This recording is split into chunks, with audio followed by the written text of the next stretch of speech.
समय के साथ चलने वाला ही समझदार होता है और समय के पीछे चलने वाला सदैव पीछे रह जाता है, वो जीवन में कुछ नहीं कर पाता। जैसे आज जमाना बदला, बहुत सी चीजें बदल गई, तो सभी लोग जमाने के हिसाब से अपना जीवन जीने का ढंग बदल लिए।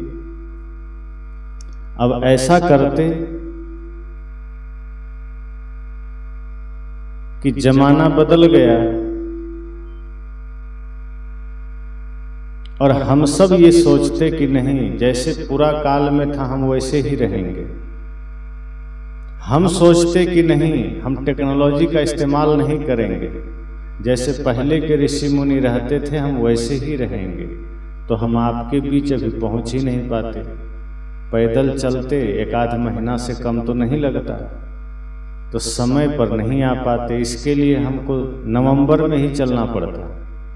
आप लोग भी पंडाल नहीं लगा पाते, साउंड नहीं लगा पाते, ऐसे ही बोलते जोर जोर से गला खराब हो जाता। 10 आदमी के बीच हम बोल सकते थे। टेक्नोलॉजी का इस्तेमाल हुआ, आज हमारी रफ्तार बढ़ी, धीरे धीरे हम अपने जीवन में सुविधाओं को शामिल कर लिए, लेकिन उसका दुरुपयोग हमने कर लिया। उस वजह से हम आगे तो बढ़े, भौतिकता में हमारी यात्रा आगे तो हुई, लेकिन शांति से हम दूर हो गए, विश्वास से दूर हो गए, सुख से दूर हो गए। तो हमारे पारिवारिक जीवन को सुखी बनाने के लिए सद्गुरु कबीर ने कुछ सूत्र दिए हैं। कहा जाता है कि एक परिवार में एक पिता,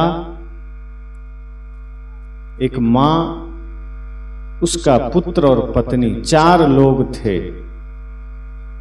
लेकिन चारों को एक दूसरे से शिकायत रहती थी। और ये आज के ही घरों की कोई कहानी होगी, आज के ही लोगों के जीवन की कोई घटना होगी।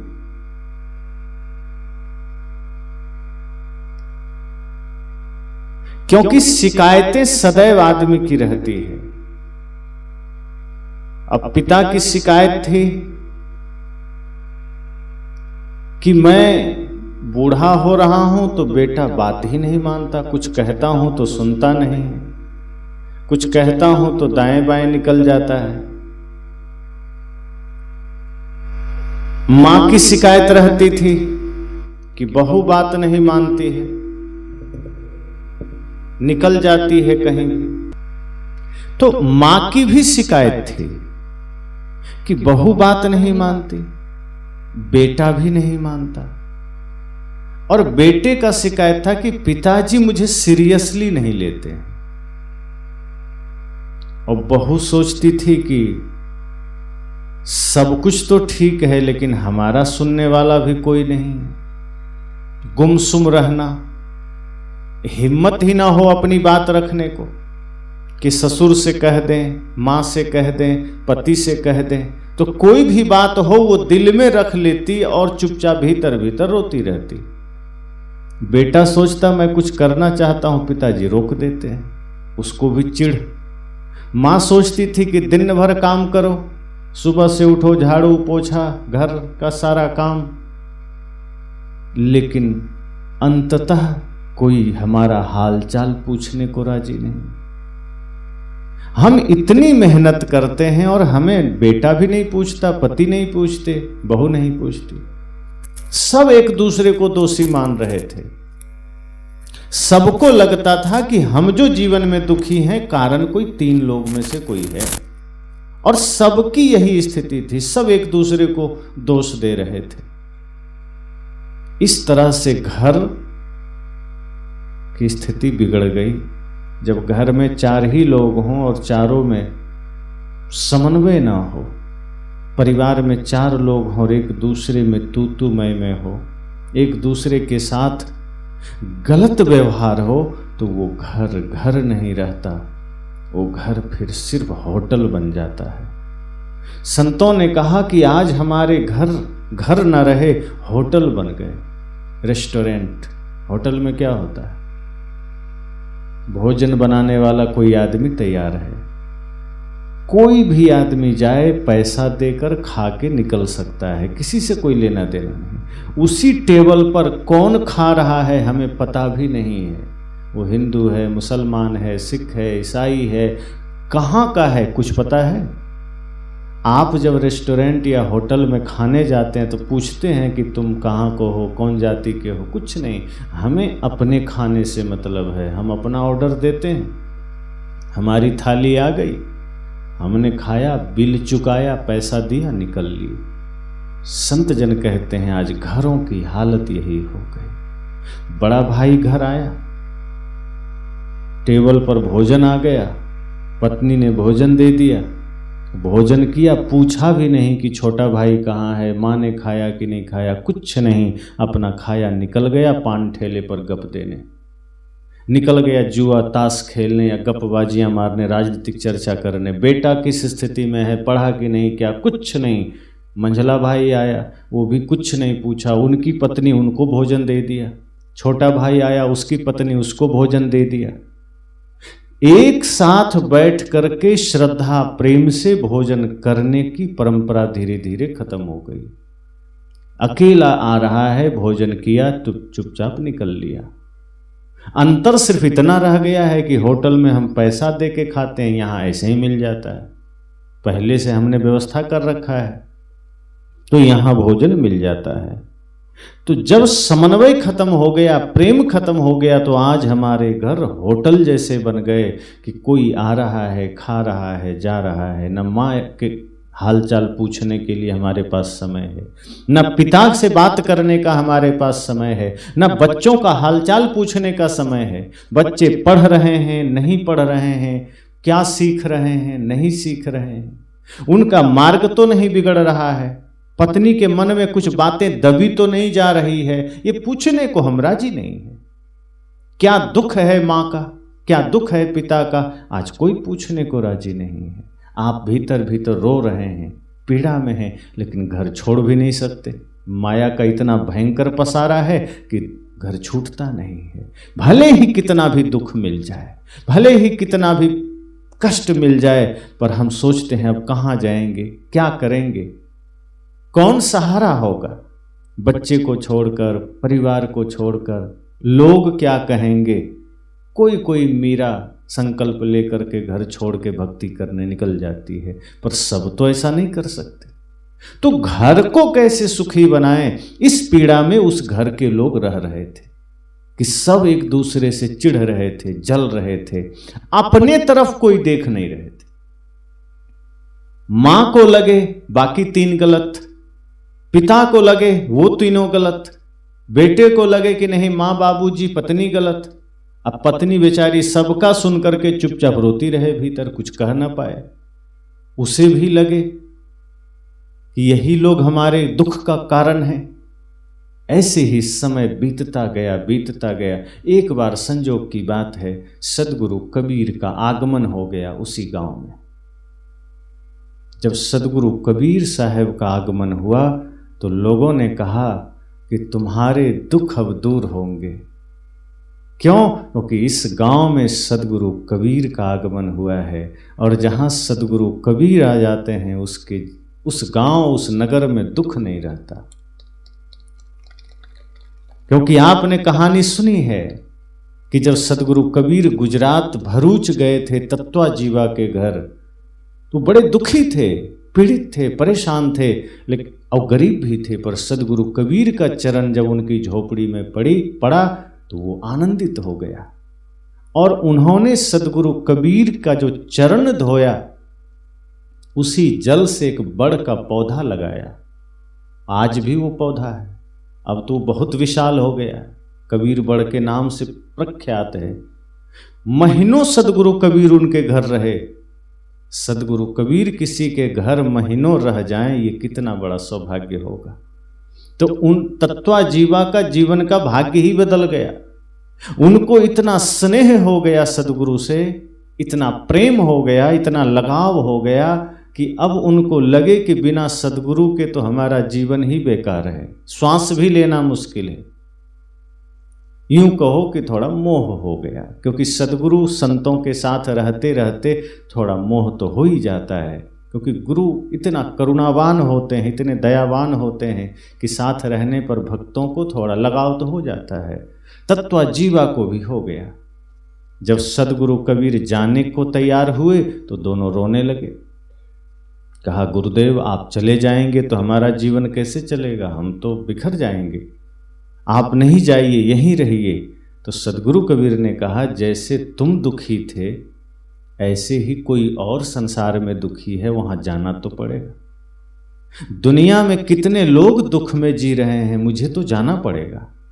अगर मैं तुम्हारे यहां ही रुक गया, तुम्हारे पास ही रुक गया, तो दूसरे कहीं और तुम्हारी तरह लोग दुख में मेरी प्रतीक्षा कर रहे होंगे, उनका दुख कैसे दूर होगा।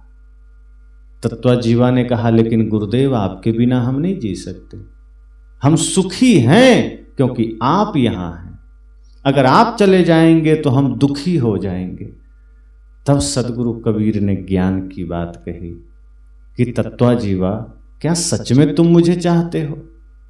कहा, गुरुदेव मेरा प्राण ले लीजिए, मंजूर है, लेकिन ये प्रश्न मत करिए, हम आप ही को चाहते हैं, आपके ही चरणों में मेरा प्रेम है। सदगुरु कबीर साहब ने कहा, तो फिर सुनो, जो तू चाहे मुझको छाड़ सकल की आस, अब मुझे ही ऐसा होए रहो, सब सुख तेरे पास। कहा, अगर सच में मुझे चाहते हो, सच में मुझसे लगाव है, प्रीत है, स्नेह है, तो एक काम करना। क्या? छाड़ सकल की आस। कहा, परिवार संसार माया की आशा छोड़ देना। अगर संसार में कहीं भी आशा करोगे, निराशा हाथ लगेगी। संसार में किसी से उम्मीद करोगे, उम्मीद टूटेगी। और सच तो यह है कि जब तुम बाहर किसी में आसक्त होते हो, बाहर कहीं मन को लगाते हो, वही तुम्हारे दुख का कारण बनता है। मेरी शिक्षा, मेरा ज्ञान का अर्थ इतना है कि मेरे शरीर में भी मोह मत कर लेना। ज्ञान का परिणाम, मेरी शिक्षा का परिणाम यह है कि तुम मुझे ज्ञान के रूप में देखो और मैं सदैव तुम्हारे हृदय में हूं, तुमसे अलग कहां हूं। ज्ञान तो गुरु के हृदय में रहता है, उसे बाहर कहां खोजते हो। छाड़ सकल की आस, मुझे ही ऐसा होए रहो। साहब ने कहा, मेरे जैसा बन जाओ, निष्काम, किसी में कोई लगाव नहीं, ना काहू से दोस्ती, ना काहू से बैर, कछु लेना ना देना, मगन रहना। सदगुरु कबीर ने कहा ना, कुछ लेना ना देना, ना लेना ना देना, बाहर कोई आसक्ति मत रखो, मगन रहो, आनंदित रहो। तो जैसे मैं आनंदित हूं, तुम भी आनंदित हो जाओगे। तत्व जीवा समझ गए। इसी तरह सदगुरु कबीर का आगमन हुआ, क्योंकि जहां भी दुख है वहां सदगुरु संतों का आगमन होता है। अब जैसे डॉक्टर का आगमन कहाँ होता है? जहां मरीज होते हैं। स्वस्थ मोहल्ले में डॉक्टर जाके क्या करेगा? इसी तरह जहां दुख है, पीड़ा है, बंधन है, सदगुरु संतों का आगमन होता है।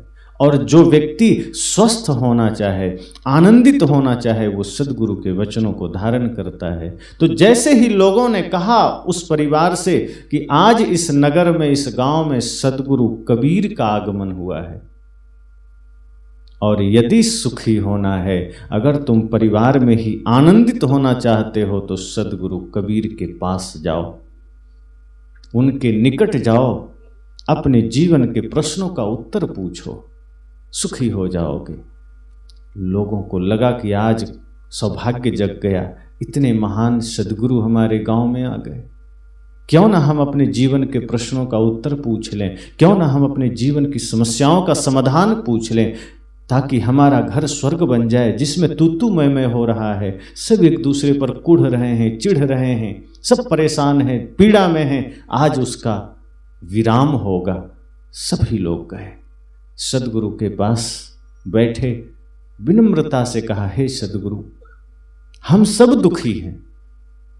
पिता ने कहा कि मैं दुखी हूं, उन माता ने कहा मैं दुखी हूं, लड़के ने कहा मैं भी दुखी हूं, लड़के की पत्नी ने अर्थात उस पिता की बहू ने कहा मैं भी दुखी हूं। सदगुरु कबीर ने कहा, तुम्हारे दुख का कारण क्या है? सबने एक दूसरे को बताया। पिता ने कहा कि यही तीनों मेरे दुख के कारण हैं। मां से पूछा, तुम्हारे दुख का कारण? का यही तीनों मेरे दुख के भी कारण हैं। लड़के से कहा कि तुम बताओ बेटा, तुम्हारा दुख? का यही तीनों मेरे दुख के भी कारण हैं। बहू से कहा, और तुम्हारा? का यही तीनों हमारे भी दुख का कारण है। सदगुरु कबीर ने कहा, विचार करो, 4 लोग हो और चारों एक दूसरे को दुख का कारण बता रहे हो।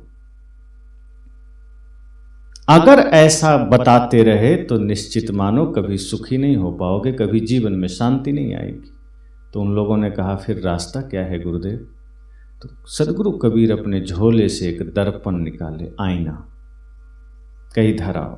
पहले पिता को बुलाया, कहा दर्पण को देखो और दर्पण को बढ़िया एकाग्रता से देखना, उसमें क्या नजर आ रहा है? कहा मेरी ही तस्वीर नजर आ रही है। कहा और विचार करके बढ़िया से देखो,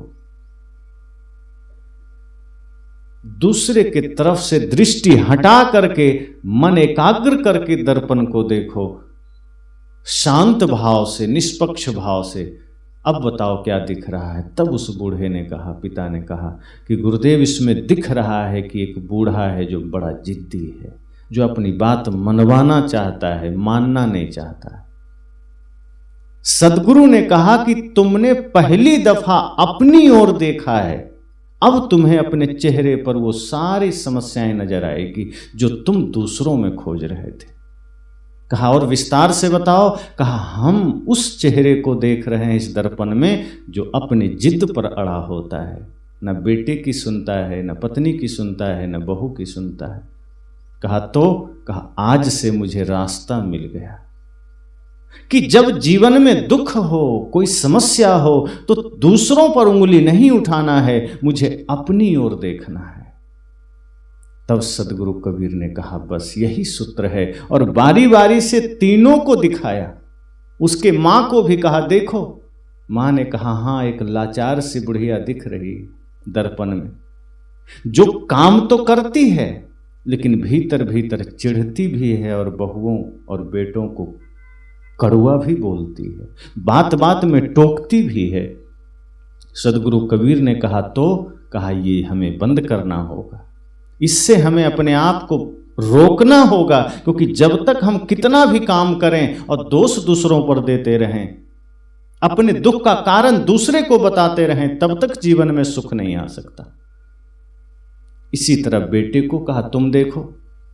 बेटे ने चेहरा देखा, कहा हाँ मैं देख रहा हूं एक लड़का जो महा मनमानी करता है, जो माता पिता का अनादर करता है, मैं देख रहा हूं। सदगुरु ने कहा पहली बार तुम अपनी तरफ देखे हो, तुम्हारी बुराइयां नजर आ रही, अब तक तुम दूसरों को देखते थे। जब तुम दूसरों को देखते हो तो अपनी कमियां छिप जाती है, अपनी बुराइयों पर पर्दा पड़ जाता है, और तुम सदा सोचते हो कि नहीं इसका जिम्मेदार तो ये पिताजी हैं, माँ जी हैं, इसका जिम्मेदार तो पत्नी है, इसका जिम्मेदार भाई है, इसका जिम्मेदार पड़ोसी है, और तब तक तुम्हारे जीवन में शांति का कोई उपाय नहीं। फिर बहू को दिया, कहा तुम भी देख लो। शांति से, एकाग्रता से बहू ने देखा, कहा गुरुदेव मैं देख रही हूं कि समस्याएं बहुत है, लेकिन हम उसका समाधान करने के बजाय हम घुट घुट कर जी रहे हैं, अपने भीतर समस्याओं को पाल रहे हैं, हम डर से बोल नहीं पाते हैं। हमें लगता है हमारा जीवन सिर्फ यही झाड़ू पोछा के लिए मिला है, हमें लगता है हमारा जीवन सिर्फ यही पति और सास ससुर की सेवा के लिए मिला है, कुछ सृजन के लिए हम कुछ संकल्प नहीं ले रहे, भक्ति के लिए कुछ संकल्प नहीं ले रहे, मानव जीवन की उद्देश्यों की पूर्ति के लिए कोई संकल्प नहीं ले रहे। सदगुरु ने कहा, तब ये दोहा कहा कि बुरा जो देखन में चला, बुरा न मिलिया कोई, जो दिल ढूंढा आपना, मुझसे बुरा न कोई। कहा ये सूत्र याद करो, ये ज्ञान की बात अपने हृदय में रखना कि जब तुम खोजने चलोगे बुरा तो दिखेगा तो सब में बुराइयां दिख जाएगी, लेकिन सत्य यह है कि जब अपनी ओर झांकोगे तो पता चलेगा कि तुमसे बुरा कोई नहीं है। अपना मन ही बुराई का केंद्र है, जो दूसरों में बुराई खोजता है। सच्चा इंसान वो नहीं है जो दूसरों में कमियां ढूंढे। सच्चा इंसान और सुख में जीने वाला इंसान वह है जो अपनी कमियों को ढूंढता है। अब एक बात और सोचो, अगर आपका मन दूसरे में कमियां खोज रहा है तो मिलेगा क्या? अगर आप पिता में कमी खोज लिए, पुत्र में कमी खोज लिए, क्या मिल जाएगा? ठीक तो आप अपनी ही कमियों को कर सकते हैं, दूसरे की कमियों को नहीं कर सकते। अगर दूसरा बुरा है तो आप उसे ठीक नहीं कर सकते। हाँ, अगर वो समय और परिस्थिति आपके अनुकूल है, आप एक पिता हैं, मां हैं और संतान को सही दिशा देना चाहते हैं और संतान बिगड़ चुकी है, तब आप विवेक पूर्वक समझाइए, ताने मत मारिए। अगर बेटा बिगड़ जाए तो हम ताने मारने लगते हैं, उसकी खिल्ली उड़ाने लगते हैं, थोड़ा कठोर शब्दों में कहने लगते हैं, कटु कहने लगते हैं, चिढ़ पैदा होती है। किसी से कोई गलती हो जाए बच्चों से तो सबसे पहली बात तो 10-5 आदमी के बीच में मत कहिए। वो भी अपना एक इज्जत समझता है, अगर दूसरों के बीच कह देंगे तो उसको चिढ़ पैदा होगी, फिर वो आपकी बातों को सीरियसली नहीं लेगा, फिर वो मौका खोजेगा कि कब हम पिताजी को गलत साबित करें, या फिर वो आपसे फिर भीतर भीतर घृणा करेगा, नफरत करेगा कि कैसे पिता हैं, लोगों के बीच हमें अपमानित करते हैं। और ये अच्छे अच्छे लोगों में ये भाव आ जाता है। आज्ञाकारी पुत्र है, सब कुछ ठीक है, लेकिन अगर आपने उसको लोगों के बीच में कुछ कटु कह दिया, उसके भी भीतर का अहंकार खड़ा हो जाता है कि ये ठीक नहीं, सहन नहीं होगा। पत्नी को भी सबके बीच में मत कहिए। और एक बात और, अगर किसी से गलती हो जाए तो वो बातें दूसरों से भी मत कहिए। घर में समस्या 1-2 कारणों से नहीं आती। अब बहू से कुछ हो गया तो सास पड़ोसी के पास चले जाएंगे, दूसरी महिलाओं से आप बोल देती हैं कि मेरी बहू तो ऐसी वैसी है। अब वो आकर के आपके बहू से बोल दी कि तुम्हारी सास तो तुम्हारी निंदा कर रही थी, अब तुम्हारे प्रति जो तुम्हारी बहू की थोड़ी मोड़ी भी आस्था थी वो और ख़त्म हो जाती है कि अच्छा तो हमारी निंदा तुम दूसरी जगह करते हो, अब बहू आपकी निंदा करने लगती है कि मुंह मत खुलवाओ, हम और जानते हैं, हमारी सास तो और चुड़ैल है। सीधे अब लड़ाई करो, अब एक दूसरे की निंदा, शिकायत, चुगली। बल्कि सदगुरु कबीर तो कहते हैं कि अगर कोई तुम्हारी निंदा भी कर दे, लगे कि किसी ने किया है, बहू ने कुछ उल्टा पुल्टा बोल भी दिया है और तुमसे कोई आकर बतावे कि तुम्हारी बहू तो तुम्हारे लिए बढ़िया विचार नहीं रखती, फिर भी तुम ये कहो कि नहीं ऐसा हो ही नहीं सकता और होगा, मुझसे कोई गलती हो गई होगी, खिन्नता में कुछ बोल दी होगी, लेकिन मेरी बहू तो मेरे लिए मेरी बेटी से बढ़कर है। प्रशंसा करो, बढ़िया प्रशंसा की, वो आज्ञाकारी है, घर की लक्ष्मी है। अब वो बात लौट करके तुम्हारे बहू के कान में जाएगी, क्योंकि जिससे आप कहोगे वो समझ लो संवाददाता का काम करता है। कई ऐसे पड़ोस में लोग होते हैं जो इधर की बात इधर और उधर की इधर करते हैं। पहले नारद मुनि थे ना, तो देवता और दानव में लड़ाते रहते थे।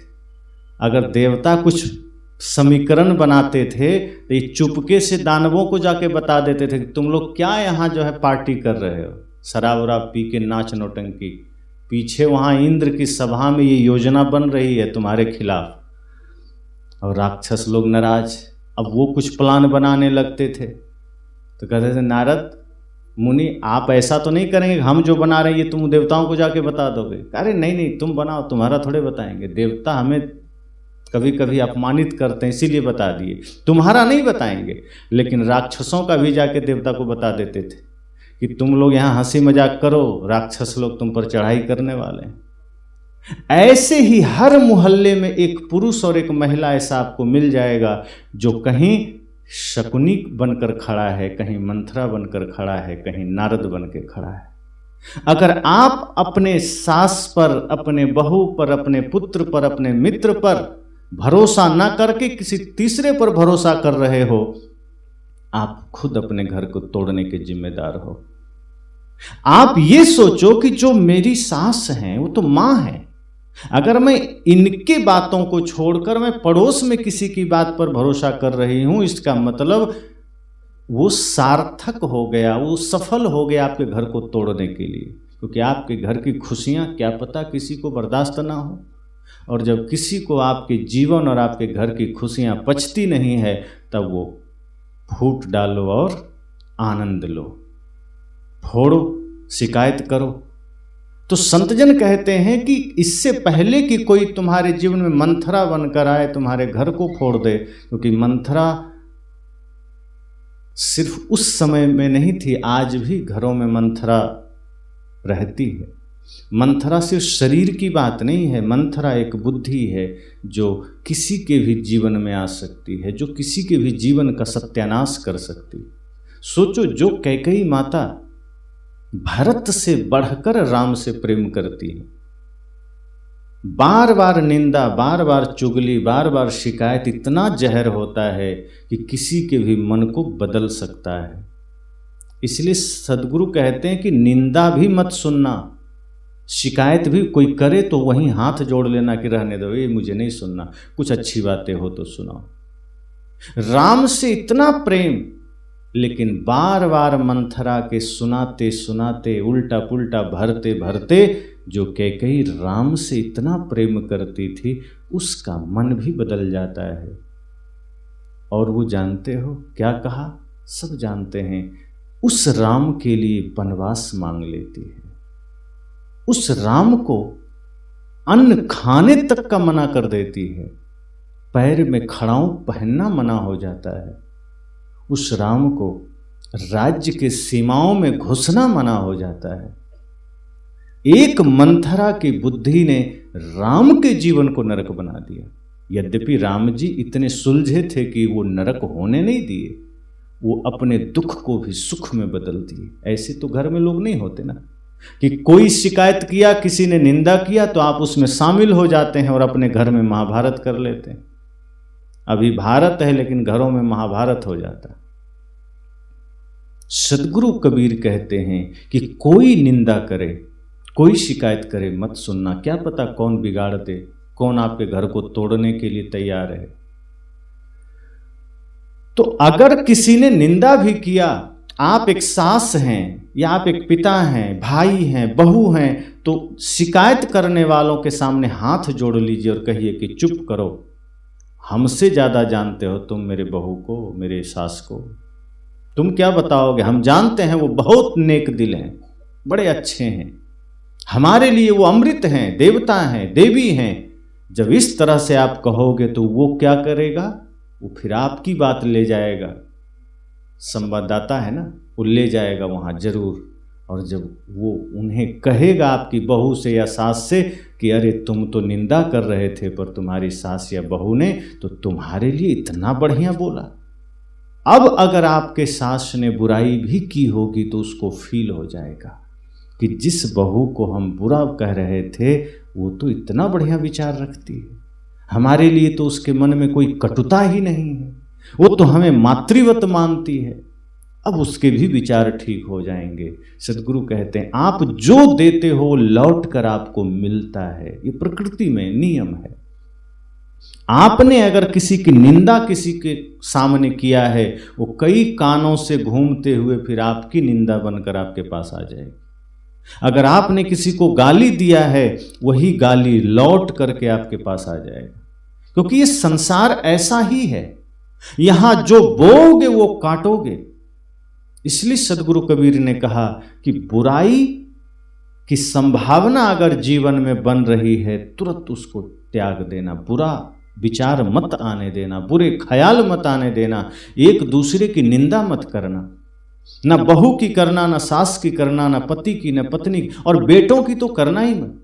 आज माता पिता कई बार जहां तहां अपने बेटों के खिलाफ बोल देते हैं कि मेरा बेटा तो पगला गया, बिगड़ गया, उदंड हो गया।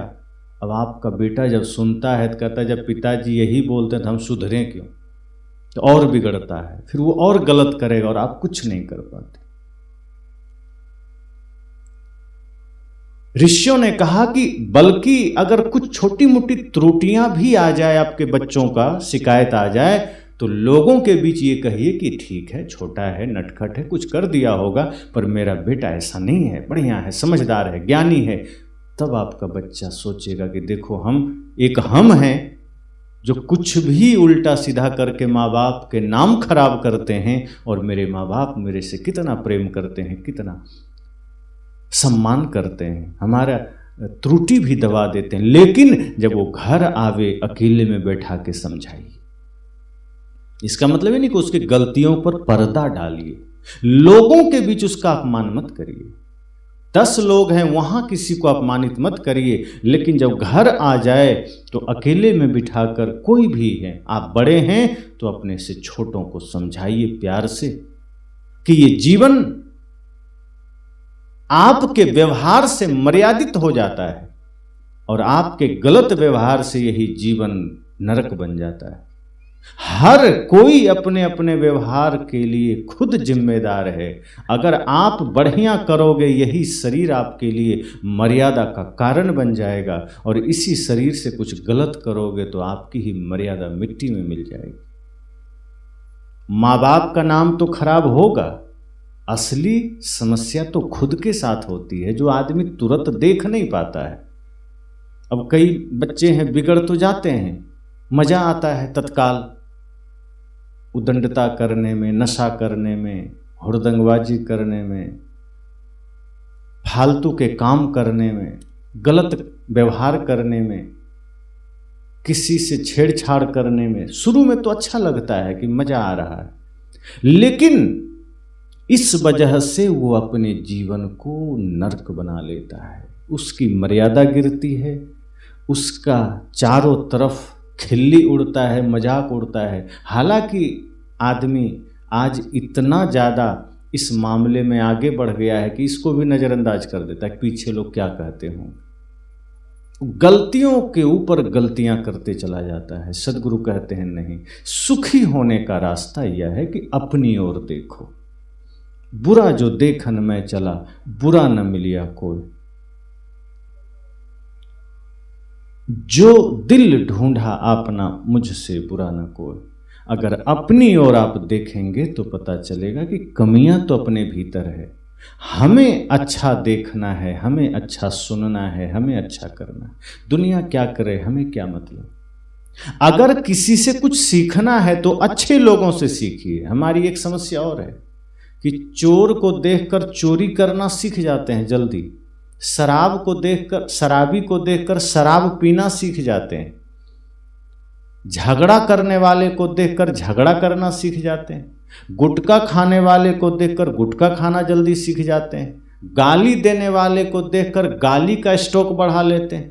लेकिन किसी सज्जन, किसी धर्मात्मा को देखकर हम धर्म धारण नहीं करते।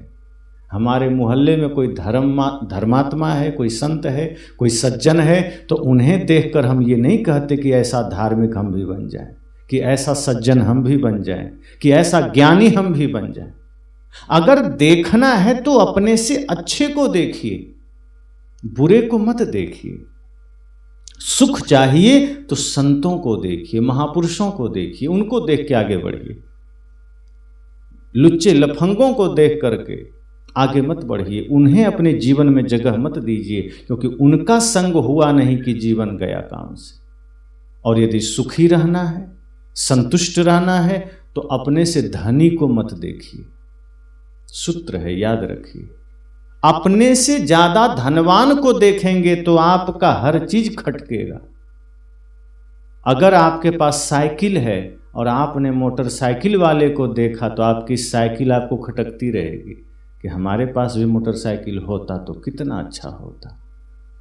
लेकिन अगर आप पैदल चलने वाले को देखेंगे तो आपका साइकिल आपके लिए लगेगा कितना बढ़िया है, कम से कम साइकिल तो है पास, सुख देगा। अगर आप 1 मंजिला मकान बनाए हैं और कहीं 2 मंजिला वाले को देखेंगे तो वो 1 मंजिला सुख नहीं देगा, काटेगा कि मेरा भी 2 मंजिला हो जाता। यद्यपि रहने के लिए पर्याप्त है, जितना में आप रह सकते हैं उतना कमरा बना हुआ है, सारी व्यवस्था है, लेकिन मन कहाँ देखा कि उसके ऊपर एक मंजिल और किसी ने बना लिया, तो मन कहेगा इतना मेरे पास भी होना चाहिए। अब जितना है उसका सुख नहीं मिलेगा, जो नहीं है उसका दुख आप ओढ़ लेंगे। पर अगर देखना है तो झोपड़ी वाले को देखना, सुखी होना है तो कि देखो उसकी तो झोपड़ियां हैं, हर 2 साल 5 साल पर उसको बेचारे को बदलना पड़ता है, रिपेयर करना पड़ता है, फिर से छप्पर डालना पड़ता है, बरसात में चूने लगे तो भीगते भीगते प्लास्टिक डालना पड़ता है। हमारा तो एक मंजिला महल है, क्या दिक्कत है, हम तो सुखी हैं। सदगुरु कहते हैं सुखी होना है तो भौतिक जगत में कभी भी अपने से ऊपर मत देखना। अपने से धनी को देखेंगे दुख होगा कि हमारे पास गाड़ी नहीं है, हमारे पास बढ़िया मोबाइल नहीं है।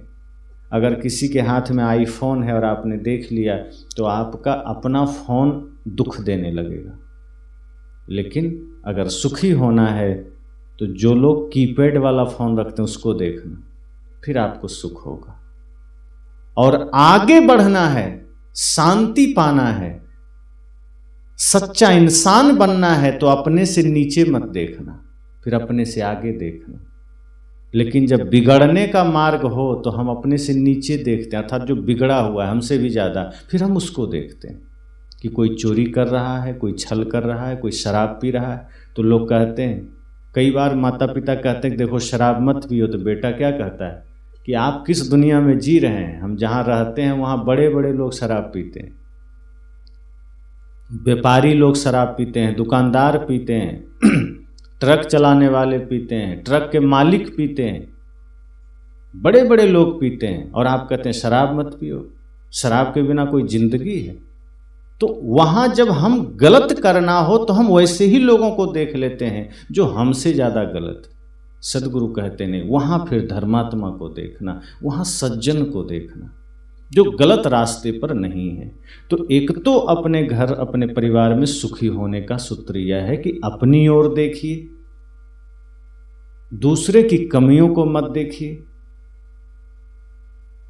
दूसरे की बुराइयों को मत देखिए, दूसरे में कमियां मत खोजिए, और अपनी समस्या अपने दुख का कारण दूसरे को मत समझिए।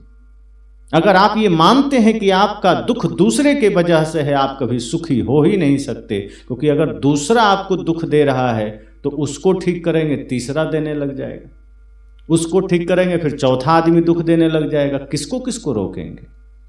पर जिस दिन आप ये समझ जाएंगे कि हमारा दुख हमारे ही भीतर से आया है, ठीक कर लेंगे। और सच यही है कि भीतर हमारा ही मन दुख का कारण है, हमारा ही मन सुख का भी कारण है।